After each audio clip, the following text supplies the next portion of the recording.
Ever since Stadia launched, its sustainability has been brought into question by those outside of the cloud gaming community and even some within. While two recent posts directly from Google themselves shows their long-term commitment to the tech and the devs.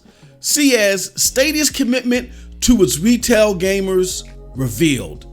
It's SDO Daily, baby. Let's get into this one.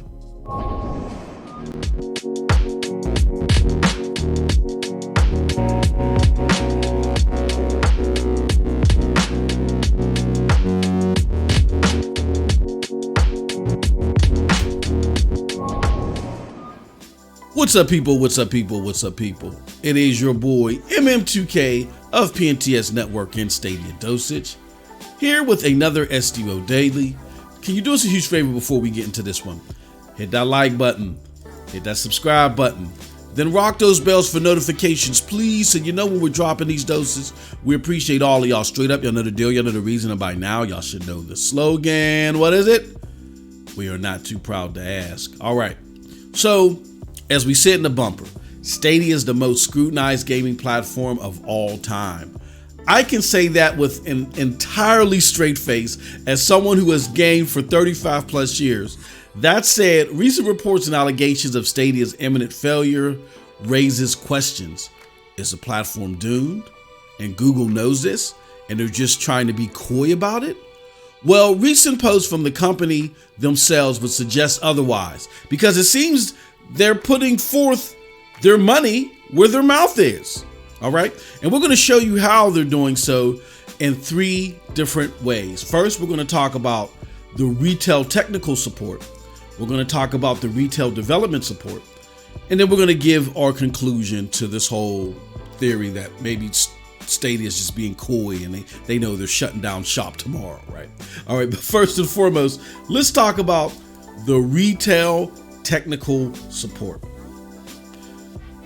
The first sign of investment comes in the form of a recent Stadia develop and play anywhere on Stadia blog. All right. And you know how we do. Let me show you something. So here goes the blog right here. It says play and develop anywhere with Stadia. Right. And I want to read you a key point as they kick off this blog.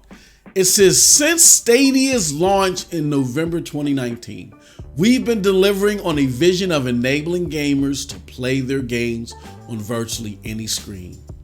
But what about game developers? And when you read this blog in entirety, it's focused on Stadia retail. You know what I mean? The relationship as it comes to Stadia retail, and I'll show you that. All right.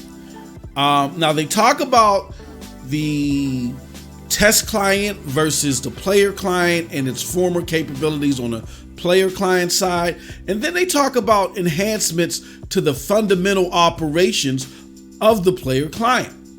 Let me show you where they talk about that. They say enabling developer iteration on player clients required a fundamental redesign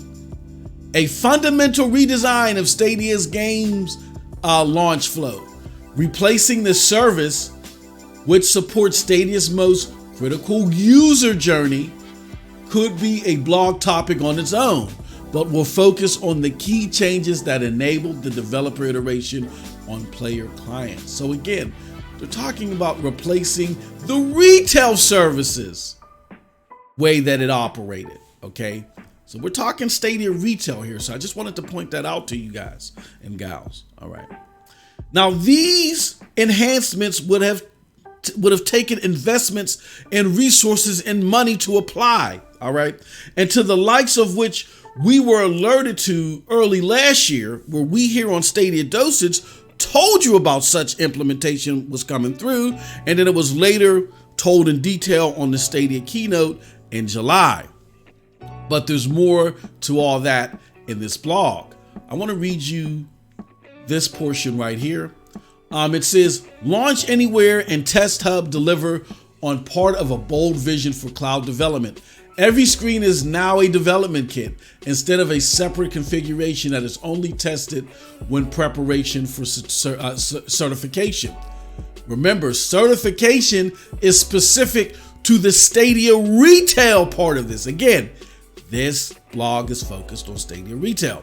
We have made it easier for developers to develop and certify their games on the same player clients that gamers enjoy, improving the quality of the experience and making it easier to bring content to the platform, which is the retail platform, okay?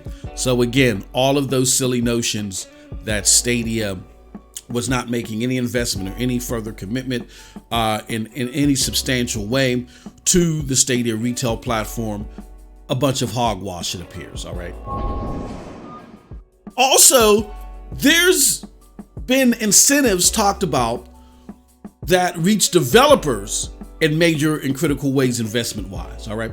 And that's part 2 of our subject matter here, where we talk about the retail developer support, all right? Now, a lot of these initiatives reach all the way into 2023, and such initiatives take even more investment in the form of a redirection of funds to help spur growth. Let me show you something else. This is another blog post from Stadia themselves. Learn about our new Stadia partner incentives, right? And I want to read you most of this. It says, supporting our developer and publishing partners is a core goal for Stadia and our keynote at the 2021 Google for Games. I want to show you what that looks like. So for any of you that was like, oh, I didn't know there was a keynote. What were they talking about there? What type of investments? All this stuff is laid out here in this keynote video, and there's subsequent follow-up videos too if you go look at it on YouTube. But definitely lays out the vision, the bold vision that they have as far as interacting with the developers, a bold vision in which even GameIndustry.biz, who is known to be very critical of Stadia and its long-term longevity, had to say in so many words, look, the formidable demise of Stadia now has to be pushed back in our minds because of the things that they talked about here in this keynote. So this keynote is critical and something that you can't brush off. But again, is a core goal for Stadia and our keynote at the 2021 Google for Games Development Summit outline how we be increasing the return on their investment. 2 of these incentive programs we announced at the summit are now available to help our current and future partners generate more revenue on our platform. First one, Stadia Pro Incentive Program. Apply for access to add your games to Stadia Pro when we're giving 70% of monthly program revenue back to participating partners. Earnings are based on player engagement and measured by session days. Terms apply. Also, improved transactional revenue share program. This is on top of this. Subject to program terms, newly signed games that launch on Stadia through December 2023 can earn 85% transactional revenue share up to $3 million. Thereafter, standard terms apply. So the much rumored flatline Google revenue share of 70-30, you get 70, we get 30, and we're not bending on that. They're bending on that here to help spur growth, okay? And let's just check out what partners have to say about participating in these programs. From Akapura Games, we've launched 2 of our titles in the Stadia program recently, Grime and The Dark Side Detective. Despite being polar opposites, in terms of content and genre, both perform well, both in terms of finances and player reception. Stadia Pro seems to benefit a wide variety of titles, regardless of style or replayability. Stadia Pro has consistently exceeded our expectations of both payout and player engagement. We have an active, passionate community of players for our titles. From Outright Games, from the outset, Stadia Pro has felt like a natural fit for Outright Games and kids as well, because Outright Games, they focus on kid video games in general. And kid video games are important, y'all, because those will help spur growth and help Stadia become a family-friendly platform and spur growth even further. The accessibility of the platform, coupled with Stadia's increased commitment to distributing quality, age-appropriate video games to families, has allowed our titles to thrive in their ecosystem. We have seen a fantastic amount of engagement with our games on Stadia already, with revenue that went above our expectations. As we expand our portfolio, we will continue to bring more opportunities to play great kids games in the cloud. And they say if you're interested in publishing a game on Stadia, apply today at Stadia.dev. Wow. So now that all that's out there, let's talk about our conclusion. Okay. Stadia is part of a 1% business, which is cloud gaming. That sector is expected to stay niche until at least 2028, with projections looking around 5% even then. So it might even be longer. But cloud gaming is rapidly growing.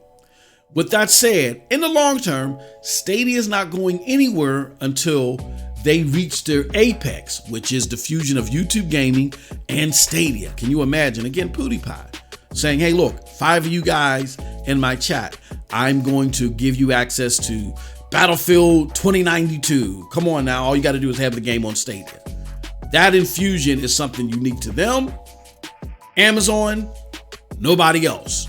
Because nobody else has successful game streaming platforms like those two companies. Those two companies are not going anywhere until they see the apex of their cloud gaming services, which is the fusion of those two entities. All right. In short term, they have one of the best engaged cloud platforms out there.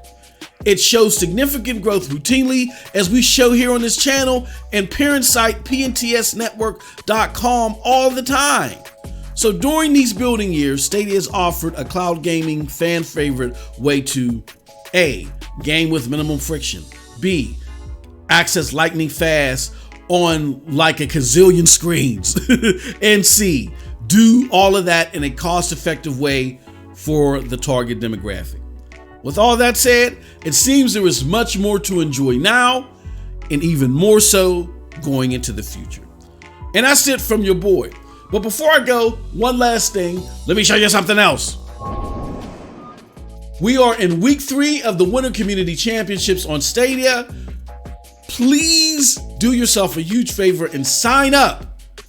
Sign up to play video games on Stadia and win monetary prizes.